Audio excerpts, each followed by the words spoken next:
24º Simpósio Brasil Sul de Avicultura em Chapecó, Santa Catarina. Vamos conversar agora com o professor Dr. Luiz Felipe Caron para falar sobre um assunto que foi pauta hoje de um painel, né, professor?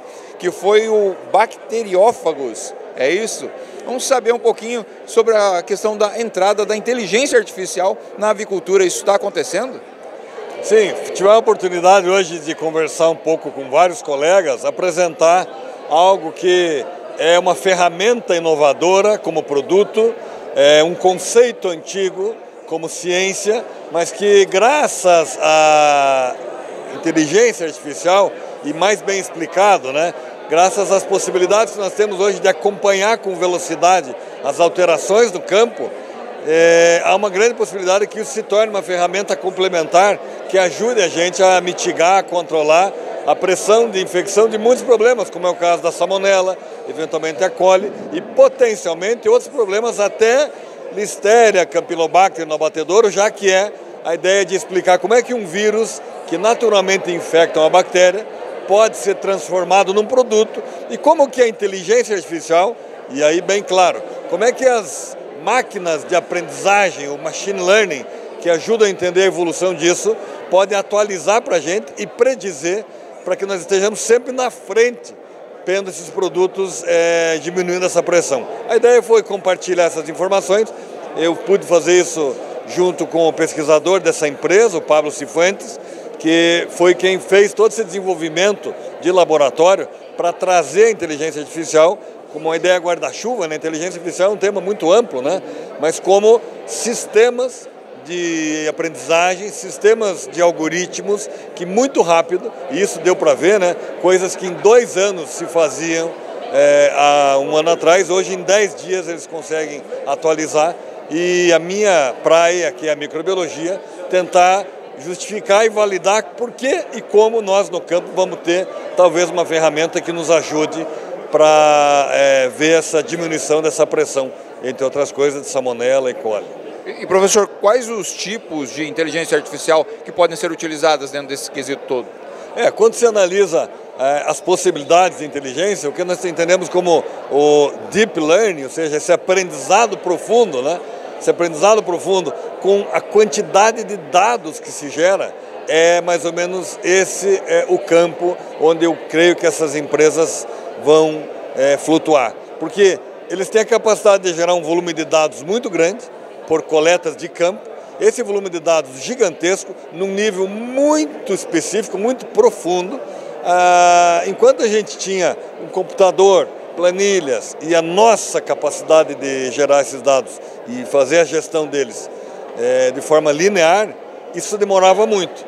O que a inteligência artificial faz, o que essas máquinas de aprendizagem profunda fazem, é uma aprendizagem exponencial, não é linear mais como a gente pensa.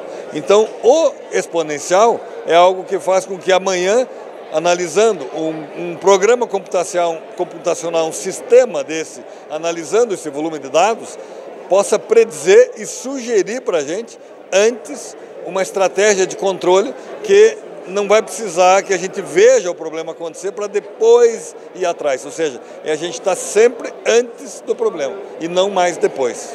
E o que são os bacteriófagos? Bacteriófagos ou fagos é um nome muito antigo de um tipo de vírus que infecta única e exclusivamente bactérias com muita especificidade. Ou seja, na natureza existem vírus que infectam só a salmonela e só um tipo de salmonela, só a coli, só a pasteurella e assim por diante. O que essa empresa faz é isolar isso, tem lá o que eles chamam de biblioteca, esse é um termo para quem trabalha com isso muito comum, né? A biblioteca de todos esses fagos, ou seja, todas as variantes possíveis e tentar fazer o encontro, o match possível, o melhor match possível, e aí entra a inteligência, de como uma combinação de fagos, por isso eles chamam de blend, né? Essa combinação de fagos pode ser usada para eliminar aquele teu problema naquele momento. E aquele teu problema é uma coisa muito personalizada.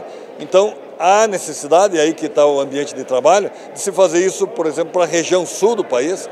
Pode funcionar para toda a região sul? Talvez não. Talvez uma empresa onde as coletas foram feitas, surgiram com a análise de dados que precisa mudar um pouco o blend. O que a inteligência artificial faz é acelerar isso, é fazer essa sugestão dessa combinação de fagos, que são os vírus, mais rápido. São vírus que vão lá ser utilizados na água hoje, eventualmente na comida ou como spray, e a hora que eles encontrarem a bactéria alvo, então isso foi desenvolvido por uma salmonela, é eliminar a salmonela, tanto no animal como até no ambiente. Então as vantagens são imensas dentro da utilização da inteligência artificial. São imensas, eu entendo o seguinte, o potencial é muito grande, o volume de dados diagnósticos gerado é algo que pode ajudar muito, sobremaneira, a indústria. Depois desse volume de dados gerado, a geração do produto tem um potencial, como você mesmo falou, muito legal. Qual que é a nossa apreensão hoje? É mais um produto com uma ação única, diferente do que a gente tem hoje no mercado. Vai resolver nossos problemas? Vai ajudar. A que nível? Essa é a nossa apreensão. Por quê? Porque quando sai do laboratório e vai para o campo, pensando nos problemas que nós temos, a PEC, salmonela e as demandas de abatedouro, tem uma quantidade de outros fatores tão grande que a gente sabe que tem que continuar melhorando. Então, potencial, sem dúvida. E a minha torcida é para que seja uma ferramenta a mais para a nossa indústria. Legal, um assunto bem interessante de ser abordado, né, professor? Analisando aí o quanto a inteligência artificial está entrando no nosso cotidiano e agora fazendo parte também do agronegócio, da avicultura especificamente. Exatamente. Não é o único exemplo, né? Tem alguns outros exemplos onde a ideia é sempre acelerar a análise de dados. Primeiro eu tenho que coletar e gerar os dados, né? A inteligência nada mais é do que a capacidade de analisar esses dados com velocidade e assertividade. Porque quando eu vejo esse meu pensamento linear, pode ser que eu erre, e aí eu tenho que esperar algum tempo para corrigir. O que isso faz, essa inteligência faz, é acelerar essa aprendizagem, prever os erros e não esperar que aconteça. Talvez essa seja a grande jogada. Legal, muito obrigado, bate-papo muito interessante. Professor Caron, sempre junto com a gente, sempre ajudando, abordando vários assuntos, e agora um tema muito relevante aí também para a avicultura brasileira. Professor, muito obrigado, sucesso aí na sua jornada. Ok, obrigado pela deferência, obrigado pela parceria com vocês. Eu, como sempre digo, eu não trabalho para nenhuma empresa, né? Eu gosto sempre de ver inovações e situações que vão ajudar o mercado brasileiro e mundial, óbvio, mas a gente aqui em primeiro lugar. Então eu espero que isso seja também mais uma oportunidade. Legal. Isso aí, ó. O Presidente Rural no Simpósio Brasil Sul de Avicultura em Chapecó, Santa Catarina.